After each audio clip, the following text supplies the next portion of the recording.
It's Friday, and it's time for the top 10 comics of the week.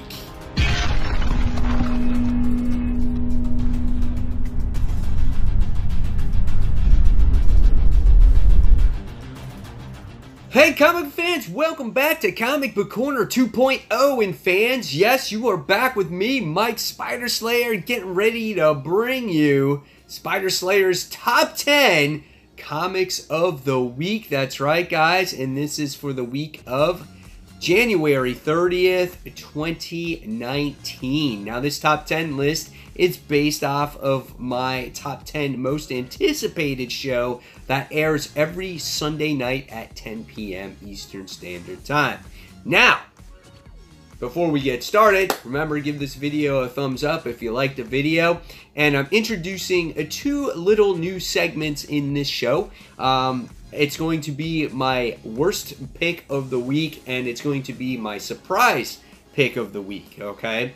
And then, of course, we'll get the top 10 books to see if they met my expectations.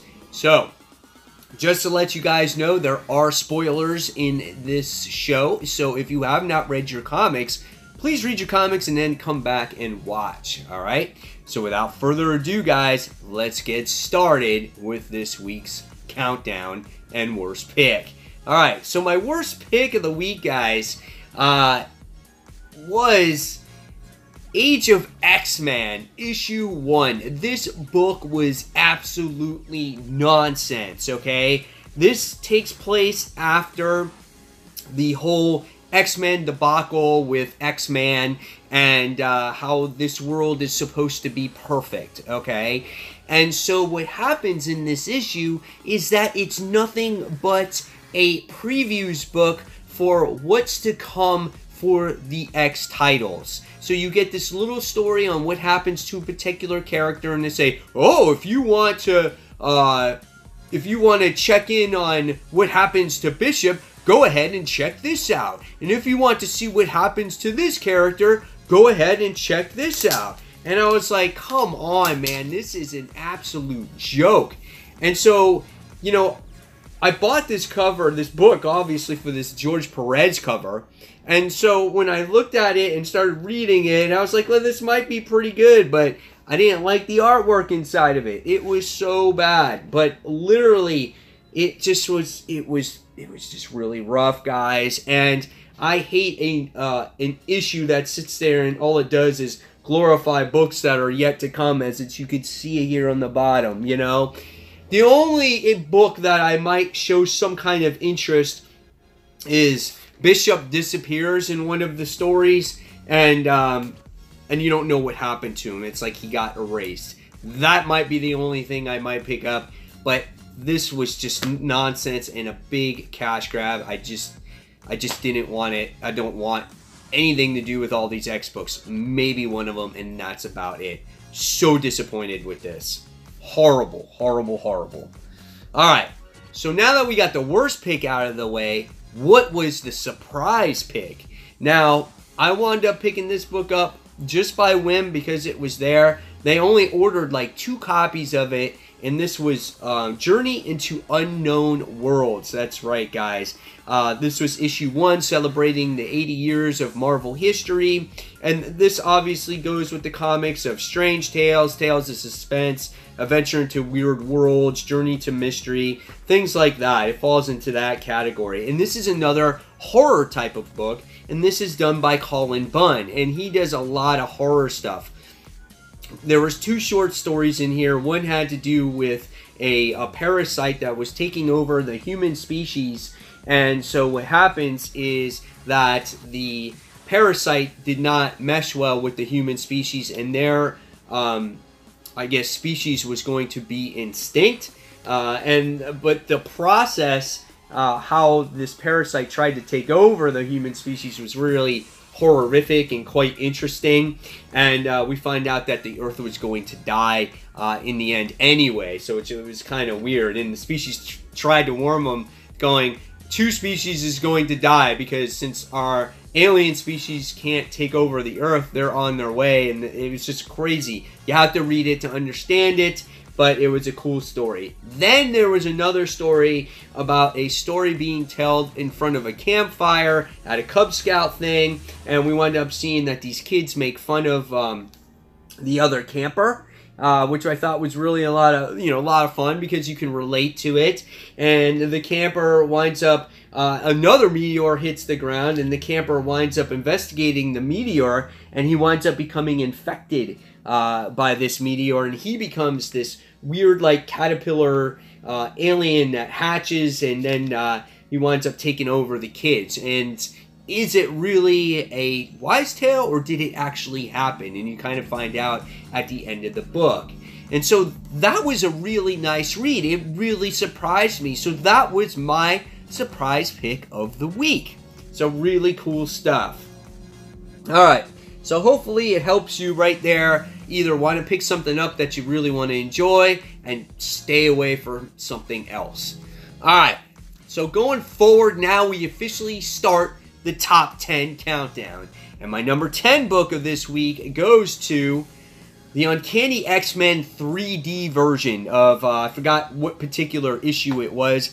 I think it was issue, let me see if I can find it on here, 268. It reprints issue 268, and this was number 8 on my most anticipated, because it was like, oh, I want to see this classic X-Men story relived in 3D, right? So I opened it up, I put on my freaking 3D glasses, and I started looking at it, and it legit, guys, it killed my eyeballs. I felt like my eyeballs were bleeding. I couldn't stand it. I'm like, oh my god, it was horrible the way it was done. I don't remember past 3D comics looking this poor. I don't remember them putting this type of strain on my eyes, but oh my gosh, I could have had a seizure while freaking looking at this book. And when you got to see the 3D, it really wasn't that great. And this book was priced at $7.99. So obviously a gimmick. I do not recommend it if you guys are still might be interested in buying it, but stay away. Stay away from the Uncanny X-Men 3D book. Definitely not worth your hard-earned cash there. Oh my gosh. Alright, so coming in at number 9. And my number 9 book of the week, it goes to Batgirl. This is issue 31. And Batgirl was actually my number 10 on my most anticipated. So it pretty much met right where I anticipated it. I do not like this story very much. This has Barbara pitted against her dad. She's in this type of political battle where she's battling against, the Gotham City Police Department, and, she's basically got to pick sides. She's battling against another foe. The artwork is always solid in this book. I can't deny that. But I feel like there's just a lot of dialogue. It takes forever to come across its point. She's fighting a bad guy by the name of Kamarat, I think it is. But there's good action sequences in the book. It's not all bad. It's not all boring. There's great fights. She does get her ass kicked. But again, it's just not my favorite storyline from her. I love the last story arc a lot better.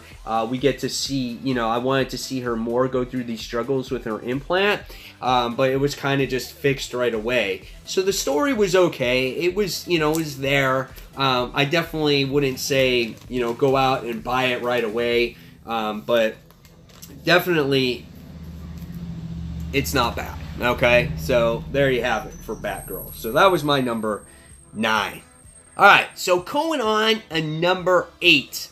My number 8 book of the week goes to Ms. Marvel issue 37. Now, Ms. Marvel was number 9 on my most anticipated list.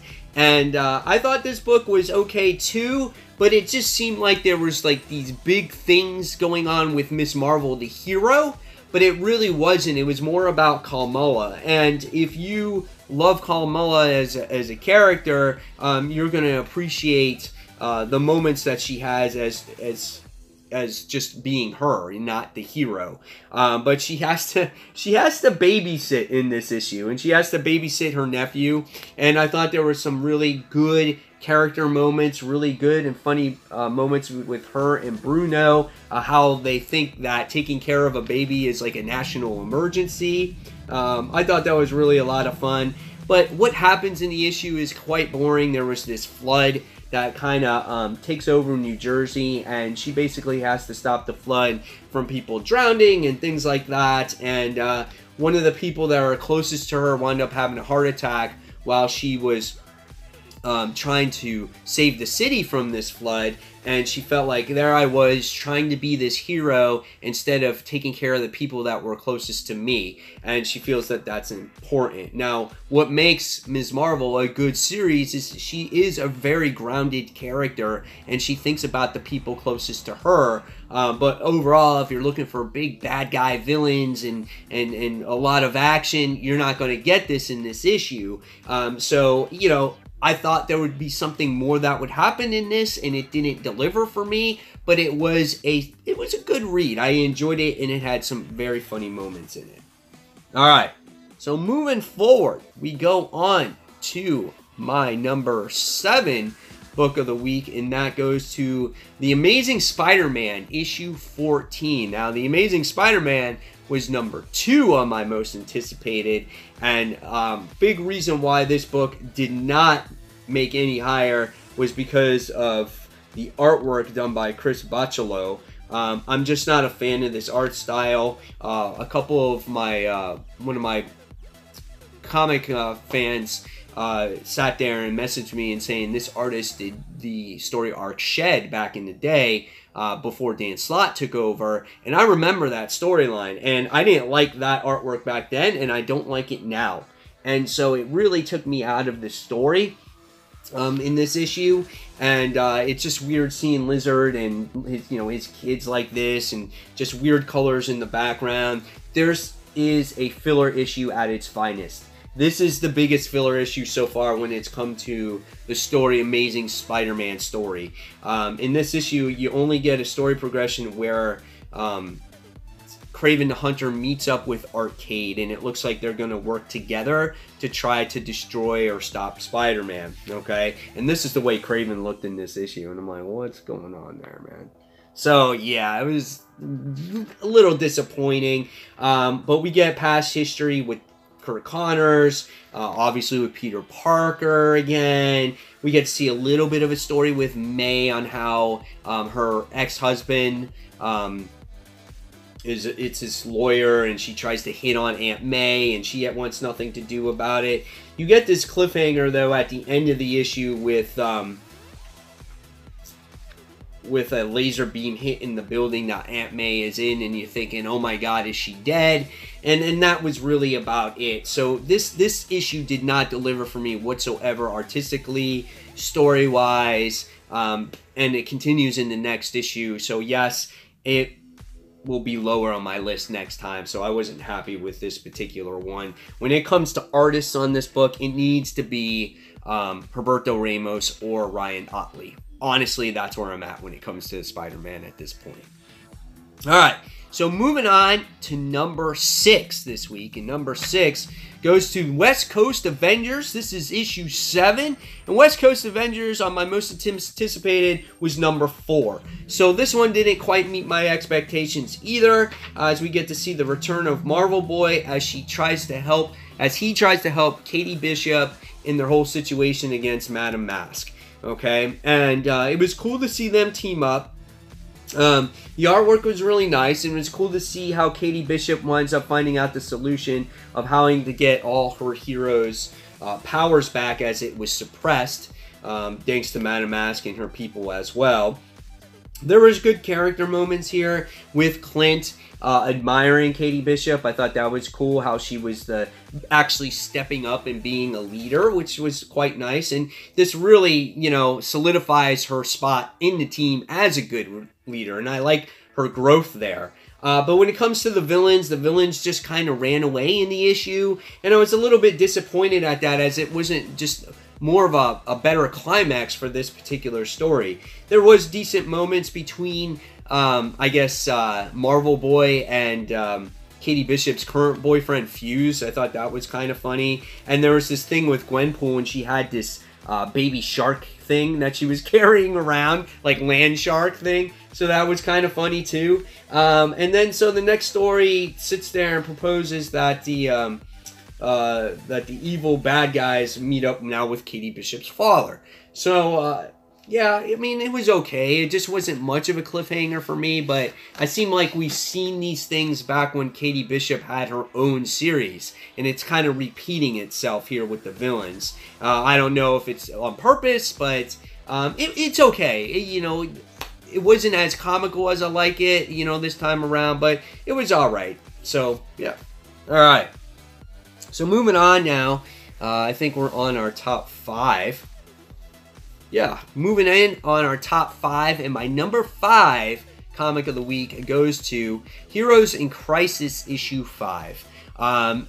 Now, this one was number 7 on my most anticipated, so this was a little bit higher. I think, again, I've mentioned this before, Clayman's artwork, again, always very solid in the book. We get to see the characters in there. They just look so awesome. The coloring with it goes really well as well. And then we get to see these confessionals in here, and I love the confessionals. I think that's, for me, maybe not for you guys, but for me, this really makes the story. I really like it that way because I love seeing the struggles that these characters go through. So you have the Protector, for instance, in this book, right? He was the one that sat there and told the kids not to do drugs, right? And so what is he doing while he's giving this message? He's doing drugs himself the whole time, and he's confessing in the sanctuary about this whole situation. Then you get another one about I'm trying to think of the character's name if I can find it real quick. Solstice, how she tries to change back into her human self, and she so wants to be human, and then she can't do it. She just goes back to herself. And then there's this last one in here with Harley, where Mr. J tells her a joke, and she's obviously the chicken in the joke, and basically the joke is that she's the one that gets hit by Joker. She's physically abused by him. And we get to see that confession by Harley Quinn in there. And that's a very powerful moment. So it has its powerful moments. Story progression, it's not there. It's very slow on story progression. You get a good speech here with Wonder Woman and Superman trying to let the people know about the Sanctuary before all these tapes get leaked. And that made for a quite interesting, read there. But again, just nothing really happens, Emotionally, it's a cool story, But if you're looking for action and to find out who really killed, Flash and things like that, you just not going to find out. And of course, you wind up getting more questions than answers in this issue. But it is an interesting story, and I do like it. It's just, it's different, but not everybody likes it. So it's kind of middle ground for me. All right, so moving on to number 4. And number 4 this week, guys, goes to Batman Beyond, issue 28. This was, where was this one on my list this time around? Number 5. So it's right around where I, expected it to be. We get the story continuing between the Joker and Batman Beyond, and how he wants to get his brother, Matt, and destroy him like Jason Todd, like he did back in the day. And he changes himself into the Joker Beyond, or whatever he wants to call it. And he kind of looks like this. That's crazy artwork, man. Brett Booth is awesome. I love the over-exaggerated facial expressions, and I love it. It looks really, really cool. And you get to see this battle continue all the way through. And we see Joker, he also wants to fill the city with gas, so everyone changes into, gets affected by his Joker toxin as well. Check out this piece of art right here also. And it was cool, and you wind up seeing Dick Grayson. He winds up coming in and helping Terry McGinnis as well. But at the very end of the day, even though that the robot was destroyed, the Joker still has Matt McGinnis, and obviously he calls him Robbie, and he is threatening to destroy him if he doesn't talk to Bruce Wayne, or the man that he's talking to that Terry communicates with. So that's an interesting bargaining chip there. So really good book. I love the action in this series. It's so much fun. I'm going to be disappointed when the story arc ends, because I don't know what to expect from here after this, because I jumped on with this Joker story arc. So, but really a lot of fun. I had a blast with this one. All right. So coming in on our top 3, guys, and my number 3 comic book of the week goes to Detective Comics issue 997. Now, this was number 1 on my most anticipated list, but there was a couple books that did better this time around. This time around, we get to see Batman go to Mr. Miracle, because he is the one, Thaddeus is the one that's being drowned. He got trapped. He's drowning. He's got to get freed. And this creature, or this thing, again, is pitting Batman. You know, he's destroying everything that Batman loves or has come across his way. And so we've seen the people that have passed away or have died. But in this issue, you wind up seeing him actually save Thaddeus, which was cool, against these like man-eating sharks and stuff like that. And I think that was a lot of fun. But at the end, we wind up seeing this creature at its most, I don't know, physical form. Because at first you got to see like a mud version of him. And then in the next issue, you wind up getting to see him form into different like villains that he's fought. And now it's just a representation of himself, which is actually Batman. And you get to see him battle this creature. And yet at the same time, he can still form all these like things attached to him, well, whether it's his dead parents or all of the villains that he's fought in the past. And we get to see Batman just do this complete battle against him, which was so much fun. And then at the end of the issue, he throws him into the pit of sharks, and you wind up seeing the creature get eaten by sharks. And so finally, Batman goes to a place where he realizes the man that's been behind this whole thing the whole time, and it's been Hugo Strange. And so he meets up with him, and he's going to do battle against him. So that is really a lot of fun.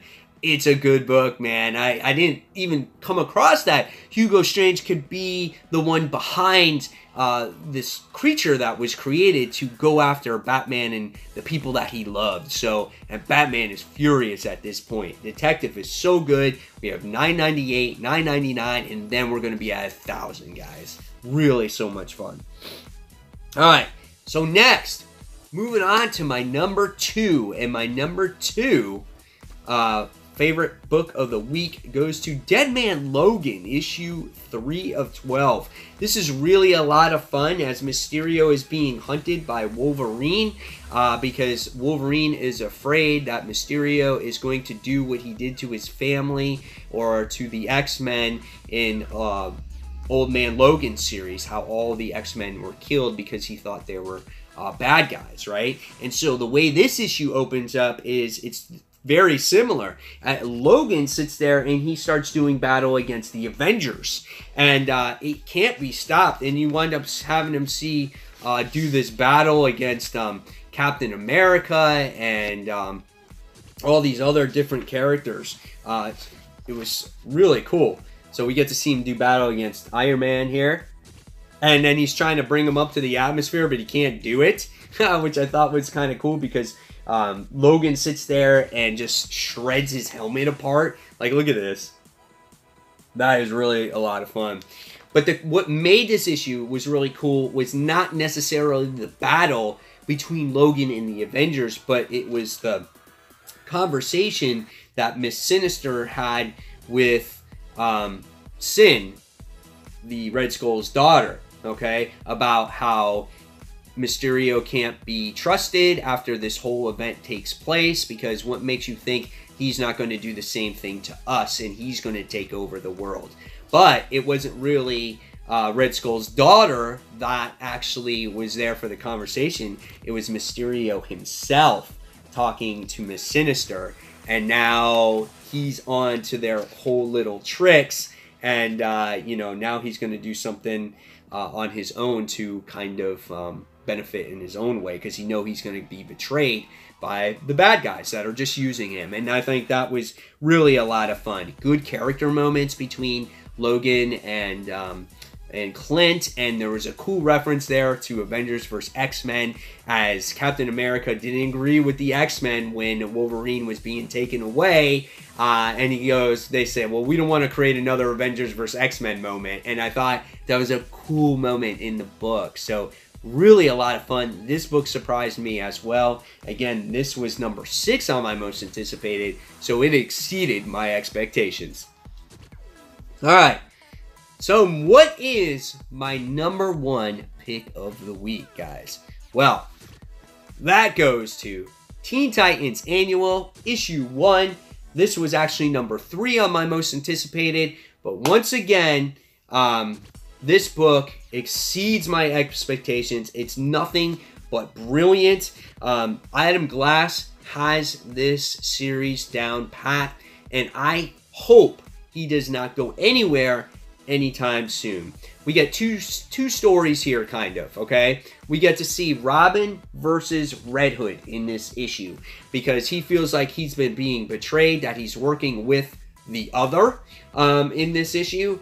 And so Damian feels betrayed. They start doing this cool fight.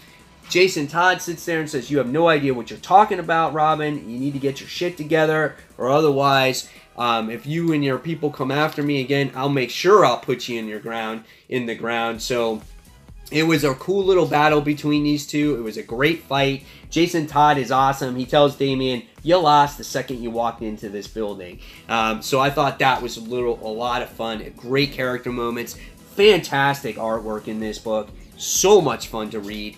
And then you get another story where the actual Teen Titans are in Brooklyn, New York, and they're in a mall, and we wind up seeing all the people in the mall being taken over by the character of Joystick. And he makes his first appearance here, I think, in DC Comics. He's been in other places, but here he makes his first appearance.